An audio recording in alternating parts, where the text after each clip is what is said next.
ಇದು ಸ್ಥಳೀಯ ಶಾಸಕರ 10 ಲಕ್ಷ ರೂಪಾಯಿ ವೆಚ್ಚದ ಅನುದಾನದಲ್ಲಿ ನಿರ್ಮಿಸಲಾದ ಸಾರ್ವಜನಿಕ ಶೌಚಾಲಯ. ಮಿನಿ ವಿಧಾನಸೌಧ ಆವರಣದಲ್ಲಿ ಇರುವಂತಹ ಶೌಚಾಲಯವಾಗಿದೆ.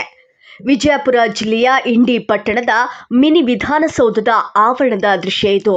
ಶಾಸಕರ ಅನುದಾನದ 10 ಲಕ್ಷ ರೂಪಾಯಿಯ ಸಾರ್ವಜನಿಕ ಶೌಚಾಲಯವು ಇದೀಗ ಗಬ್ಬೆದ್ದು ನಾಡ್ತಾ ಇದೆ. ಈ ದುಸ್ಥಿತಿ ಬಗ್ಗೆ ಗೊತ್ತಿದ್ರೂ ಕೂಡ ತಾಲೂಕು ಆಡಳಿತ ಮಾತ್ರ ಜಾಣ ಮೌನ ವಹಿಸಿದೆ.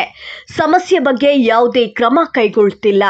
ಸಾರ್ವಜನಿಕ ಹಣದ ದುರುಪಯೋಗ ಮತ್ತು ಆಡಳಿತದ ನಿರ್ಲಕ್ಷ್ಯವನ್ನ ಎತ್ತಿ ತೋರಿಸುತ್ತಿದೆ.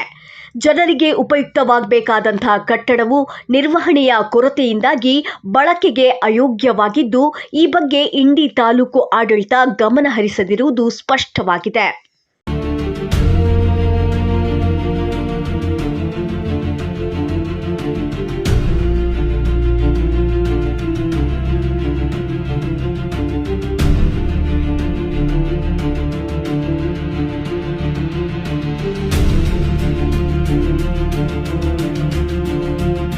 ಇನ್ನಾದರೂ ಈ ಬಗ್ಗೆ ಎಚ್ಚೆತ್ತುಕೊಂಡ್ರೆ ಸಮಸ್ಯೆ ಪರಿಹಾರ ಆಗೋದಂತೂ ಖಂಡಿತ.